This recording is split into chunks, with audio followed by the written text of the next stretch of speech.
नमस्कार, वंदे मातरम दोस्तों। आप सभी का हमारे चैनल पर स्वागत है। जैसा कि आप बोर्ड पर देख सकते हैं, आज के वीडियो में मैं एक महत्वपूर्ण जानकारी साझा करने जा रहा हूं। कोरोना महामारी के दौरान जो 18 महीने का डीडीआर फ्रिज था, जिसे हम एरियर भी कहते हैं, उस समय पैसे काटने का तरीका क्या था और किस फार्मूले के अनुसार कटौती की गई थी, यह बात बहुत से पेंशनर्स को अभी तक समझ में नहीं आई है। वहीं जिन पेंशनर्स को इसका लाभ मिल रहा है, वे इसका अनुभव कर रहे हैं। आज के इस वीडियो में हम जानेंगे कि वह कौन से पेंशनर्स हैं जिन्हें यह लाभ मिल रहा है। इसके साथ ही कुछ परिवारों के लिए डबल फैमिली पेंशन भी लागू की गई है, जो पहले नहीं थी, लेकिन बाद में पीसीडीए ने एक सर्कुलर जारी करके इसे लागू किया। हम जानेंगे कि यह किससे लागू हुआ है और एरियर कब से मिलने की संभावना है। इसके अलावा स्पर्श ने नवंबर महीने की पेंशन स्लिप को पेंशन क्रेडिट होने से पहले ही अपलोड कर दिया है, जिसे आप चेक कर सकते हैं। तो चलिए, हम इन सभी विषयों पर आगे बढ़ते हैं। लेकिन आगे बढ़ने से पहले मेरा आप सभी से हमेशा की तरह निवेदन है कि अगर आप हमारे चैनल का वीडियो पहली बार देख रहे हैं, अगर आपने अभी तक हमारे चैनल को सब्सक्राइब नहीं किया है, तो चैनल से जुड़े रहने के लिए और आपसे संबंधित सही और ऑथेंटिक जानकारियों को प्राप्त करने के लिए कृपया चैनल को सब्सक्राइब जरूर करें। अब चलिए आगे बढ़ते हैं। दोस्तों, जैसा कि आप बोर्ड पर देख सकते हैं, डबल फैमिली पेंशन कब से लागू हुई है और इसे किन पेंशनर्स के लिए लागू किया गया है, इसके बारे में हम जानेंगे। क्या इसका एरियर भी मिलने की संभावना है? जी हां, कुछ परिवारों के लिए डबल फैमिली पेंशन लागू की गई है, जो पहले नहीं थी। 2012 से पहले केवल सिंगल फैमिली पेंशन ही मिलता था। मान लीजिए, एक पेंशनर जो आर्मी में सेवा करके रिटायर होते हैं, अगर कोई पेंशनर आर्मी से रिटायर होने के बाद डीएसएससी या किसी अन्य सरकारी नौकरी में सेवा करता है और वहां से भी पेंशन प्राप्त करता है, तो जब तक वह पेंशनर जीवित रहता है, उसे डबल पेंशन मिलता था। लेकिन जैसे ही उसकी मृत्यु होती और फैमिली पेंशन शुरू होता, तब केवल सिंगल पेंशन ही दी जाती थी। हालांकि पीसीडीए द्वारा सर्कुलर 504 जारी होने के बाद अब फैमिली पेंशनर्स को भी डबल फैमिली पेंशन मिलने की सुविधा प्रदान की गई है। जी हां, और यह जानकारी भी इस सर्कुलर में दी गई है कि डबल फैमिली पेंशन का एरियर कब से लागू होगा। आज मैं इसी बारे में जानकारी दूंगा, क्योंकि कई पेंशनर्स ने मुझसे इस विषय पर सवाल किए थे कि डबल फैमिली पेंशन के बारे में अधिक जानकारी दी जाए। तो जैसा कि आप सामने देख रहे हैं, यह 504 सर्कुलर पीसीडीए का है, जो 17 जनवरी 2013 का है। इस सर्कुलर का हेडिंग अगर आप देखेंगे तो इसमें लिखा गया है मोस्ट इंपॉर्टेंट सर्कुलर, यानी इसका महत्व ही इस हेडिंग में स्पष्ट किया गया है। यह सर्कुलर बेहद महत्वपूर्ण है, और यदि आप इसका सब्जेक्ट देखेंगे तो लिखा है गवर्नमेंट डिसीजन का इम्प्लीमेंटेशन, कमिटी द्वारा 2012 में डिफेंस सर्विस पर्सनल और एक्स सर्विसमैन से संबंधित रिकमेंडेशन के आधार पर, जिसमें मिलिट्री और सिविल रोजगार से जुड़े फैमिली पेंशन के दायरे में ड्यूल पेंशन की ग्रांट के बारे में बताया गया है। इस सर्कुलर में कई महत्वपूर्ण प्रावधान दिए गए हैं, और यदि आप इसे पढ़ना चाहते हैं तो आप वीडियो को पॉज करके पूरे पत्र के प्रावधानों को पढ़ सकते हैं। लेकिन आपको बताना चाहता हूं कि जैसे ही आप थोड़ा नीचे देखेंगे तो तीसरे पैराग्राफ में लिखा हुआ है कि इस सर्कुलर का प्रावधान 24 सितंबर 2012 से प्रभावी होगा, यानी कि यह सर्कुलर जनवरी 2013 का है। लेकिन डबल फैमिली पेंशन की जो योजना लागू की गई थी, उसका एरियर सितंबर 2012 से मिल सकता है। जी हां, आज के दिन भी यदि कोई पेंशनर इस सुविधा से वंचित है और उसे डबल फैमिली पेंशन नहीं मिल रहा है, तो वह इस सर्कुलर के आधार पर दावा कर सकता है। उसे सितंबर 2012 से एरियर मिलेगा और डबल फैमिली पेंशन भी मिलना शुरू हो जाएगा। अगर किसी को अभी तक नहीं मिल रहा है, तो यह जानकारी उनके लिए महत्वपूर्ण हो सकती है। तो दोस्तों, यह था महत्वपूर्ण सर्कुलर से संबंधित विवरण। अब चलते हैं अगली जानकारी की ओर। कल एक पेंशनर को यह मैसेज मिला था, और आज भी कई पेंशनर्स को यह जानकारी दी गई कि 19 नवंबर 2024 को उनके खाते में एक निश्चित राशि पेंशन के रूप में जमा हो जाएगी। और ये मैसेज कब से आ रहे हैं, ये भी अहम सवाल है। ये मैसेज 23 और 24 नवंबर को मिल रहा है। यानी दोस्तों, दरअसल 19 नवंबर 2024 को जो एरियर मिलने वाला था, जिसमें 4 महीने का डीए और डीआर बढ़ोतरी का एरियर था, जो जुलाई से अक्टूबर 2024 तक था, वह अब मिल चुका है। 19 नवंबर को बहुत से पेंशनर्स को यह राशि मिल चुकी थी और कुछ को 20 नवंबर को मिली। अब उस क्रेडिट पेंशन के अमाउंट का क्रेडिट होने के बाद 23 और 24 नवंबर को स्पर्श द्वारा यह मैसेज भेजा जा रहा है। पेंशनर्स को यह मैसेज मिल रहा है कि उनके खाते में 19 नवंबर को इतनी राशि क्रेडिट हो जाएगी, जबकि यह 4 महीने का डीआर एरियर था। दोस्तों, यह मैसेज हमें 19 नवंबर से पहले मिलना चाहिए था, लेकिन दोस्तों, पहले पेंशन क्रेडिट हो गया और एरियर की राशि पहले ही उनके खातों में जमा हो गई। फिर अब जाकर यह मैसेज भेजा जा रहा है। इस कारण कई पेंशनर्स कंफ्यूज हो रहे हैं और मुझे उनके मैसेज का स्क्रीनशॉट भी मिल रहे हैं। सर, यह नया मैसेज आ रहा है, तो अब यह कौन सा पैसा है?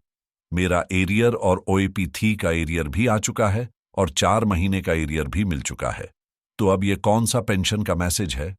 ऐसे सवालों से आप कंफ्यूज ना हो। ये वही 4 महीने का डीआर एरियर का ही मैसेज है, जो आपको 19 नवंबर से पहले मिल जाना चाहिए था। लेकिन स्पर्श में तकनीकी समस्या के कारण एरियर क्रेडिट होने के बाद यह मैसेज अब आ रहा है, तो कृपया आप कंफ्यूज ना हो। अब चलिए आगे बढ़ते हैं, अगली जानकारी के बारे में बात करते हैं। 18 महीने का डीए और डीआर एरियर और वह फायदा जो अभी मिलना शुरू हुआ है, क्या वह 18 महीने का एरियर ही है? जी हां दोस्तों, सबसे पहले हमारे चैनल ने जब आपको जानकारी दी थी कि कोरोना काल के दौरान जो हमारा डीए और डीआर फ्रीज हो गया था, उस समय में जो नॉशनल बढ़ोतरी की गई थी 17% से लेकर 21%, 24% और 28% तक, उसका फायदा लीव इंक्रीमेंट और ग्रेच्युटी में मिलने वाला था। इसके बाद बहुत सारे पेंशनर्स ने अपनी शिकायतें डालीं और उन शिकायतों के बाद कार्रवाई भी की गई। कई पत्र जारी किए गए हैं। जी हां, पीसीडीए ने पत्र जारी किया, रिकॉर्ड ऑफिस ने भी पत्र जारी किया। कुछ पेंशनर्स को रिकॉर्ड ऑफिस ने यह जानकारी दी कि उनका लीव इनकैशमेंट का भुगतान पहले ही 2023 में कर दिया गया है। वहीं कुछ मामलों में पीओआर के जरिए निर्देश दिए गए कि पेंशनर्स को 24% या 28% की दर से भुगतान किया जाना था, जो अब तक नहीं किया गया है, उसे तुरंत पूरा किया जाए। इस तरह की कार्रवाइयां चल रही हैं। अब दोस्तों, सबसे पहले मैं आपको 18 महीने के डीआर एरियर की स्थिति समझा देता हूं कि आखिर इन पैसों को रोकने की प्रक्रिया क्या थी। एक विशेष फॉर्मूले के तहत आपके पैसों में से कटौती की गई थी और वह राशि सरकारी खाते में जमा कराई गई थी, जिसे कोरोना रिलीफ के तौर पर इस्तेमाल किया जाना था। यह राशि लगभग 34,000 करोड़ रुपए से भी अधिक थी। इसे बेहतर तरीके से समझने के लिए हमें जुलाई 2019 की स्थिति पर गौर करना होगा। उस समय डीए-डीआर का प्रतिशत 17% था, जो हमें दिया जा रहा था। इसके बाद जनवरी 2020 में इसमें बढ़ोतरी होनी थी, लेकिन परिस्थितियों के कारण इस बढ़ोतरी को रोक दिया गया। आइए इसे विस्तार से समझते हैं। जनवरी 2020 में डीए-डीआर में बढ़ोतरी की गई थी और इसे 21% कर दिया गया था, लेकिन इसके बावजूद आपको भुगतान 17% की दर से ही किया गया। यानी जो 3% या 4% की बढ़ोतरी हुई थी, उसका लाभ आपको नहीं दिया गया। हालांकि डीए-डीआर को पूरी तरह से रोका नहीं गया था, लेकिन यह वृद्धि आपके भुगतान में शामिल नहीं की गई। जनवरी 2020 से जून 2020 के बीच के 6 महीनों में आपको 21% की जगह 17% के हिसाब से भुगतान किया गया, जिससे 4% की राशि आपसे इफेक्टिवली काटी गई। इसके बाद जुलाई 2020 में डीए-डीआर की दर बढ़कर 24% हो गई, लेकिन उस समय भी आपको 24% के अनुसार भुगतान नहीं किया गया। यह कटौती लगातार जारी रही और आपके लाभ को इस दौरान पूर्ण रूप से रोक दिया गया। जुलाई 2020 से दिसंबर 2020 के बीच डीएडीआर की दर 24% हो चुकी थी, लेकिन आपको भुगतान केवल 17% के हिसाब से ही किया गया, क्योंकि इसे फ्रीज कर दिया गया था। इसका मतलब है कि इस अवधि में आपको 7% का घाटा हुआ। आगे जनवरी 2021 में डीएडीआर बढ़कर 781% हो गया, 28% हो गया, लेकिन यहां भी आपको भुगतान 17% के हिसाब से ही किया गया। इसका मतलब है कि अब जनवरी 2021 से आपको 11% का नुकसान होने लगा। संक्षेप में, इन विभिन्न समयावधियों में डीएडीआर की वास्तविक वृद्धि का लाभ आपको नहीं मिला और इस कटौती ने आपके कुल लाभ में बड़ा असर डाला। यह घाटा लगातार बढ़ता रहा, जिससे पेंशनर्स को उनका पूरा हक मिलने में देरी हुई। जनवरी 2021 से जून 2021 तक डीएडीआर की दर 28% हो चुकी थी, लेकिन आपको केवल 17% के हिसाब से भुगतान किया गया। इसका मतलब है कि इस 6 महीने की अवधि में आपको 11% का घाटा हुआ। इसके बाद जुलाई 2021 से डीएडीआर को सीधे 31% पर अपडेट किया गया और इसी दर से भुगतान शुरू किया गया। अब अगर पूरे समय की गणना करें तो 1. पहले 6 महीने जनवरी 2020 से जून 2020 में आपको 4% का घाटा हुआ। 2. अगले 6 महीने जुलाई 2022 में आपको 4% का घाटा हुआ। 2020 से दिसंबर 2020 में यह घाटा बढ़कर 7% हो गया। 2021 में आपको 11% का घाटा सहना पड़ा। इस प्रकार 3 चरणों में डीएडीआर की कटौती से पेंशनर्स को उनके भुगतान में भारी कमी का सामना करना पड़ा। यह सब कोविड-19 के कारण सरकारी नीतियों के तहत किया गया था, जिससे आपके डीआर का हिस्सा फ्रीज कर दिया गया। इस प्रकार 18 महीनों की अवधि में डीए और डीआर के तहत कुल कटौती इस तरह हुई। 1. पहले 6 महीने जनवरी 2020 से जून 2020 4% की कटौती। 2. अगले 6 महीने जुलाई 2020 से दिसंबर 2020 से 7% की कटौती। तीसरे 6 महीने जनवरी 2021 से जून 2021 11% की कटौती। इस तरह डीए और डीआर का कुल 18 महीने का एरियर बनता है, जिसका अनुमानित मूल्य 34,000 करोड़ रुपए से अधिक है। इसे ही 18 महीने का डीए-डीआर एरियर कहा जाता है। जुलाई 2021 से डीए-डीआर को 31% पर अपडेट कर दिया गया और उसी दर से भुगतान शुरू हुआ। हालांकि बीच की बढ़ोतरी का जो एरियर बनता था, वह अब तक नहीं दिया गया। इस स्थिति को समझने के बाद यह स्पष्ट हो जाता है कि डीए-डीआर की बढ़ोतरी के बावजूद इस अवधि में पेंशनर्स को उनका पूरा लाभ नहीं मिला। अब आगे की जानकारी और विश्लेषण पर चर्चा करते हैं। जो लाभ वर्तमान में कुछ पेंशनर्स को मिल रहा है, वह 18 महीने के डीआर एरियर से संबंधित नहीं है। कृपया इस भ्रम में न रहें कि 18 महीने का एरियर दिया जा रहा है। जो फायदा मिल रहा है, वह लीव इनकैशमेंट और ग्रेच्युटी के रूप में दिया जा रहा है। आप इस संबंध में रिकॉर्ड ऑफिस द्वारा जारी किया गया पत्र देख सकते हैं। यह पत्र 19 नवंबर 2024 का है, जिसे रिकॉर्ड ऑफिस ने पीओआर को भेजा है।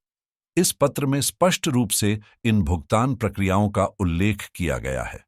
इस पत्र में यदि आप नीचे ध्यान देंगे तो रिकॉर्ड ऑफिस ने पीओआर को स्पष्ट रूप से निर्देश दिया है कि पेंशनर्स को लीव इनकैशमेंट का भुगतान 17% की दर से किया गया था, जबकि उन्हें 24% की दर से भुगतान किया जाना चाहिए था।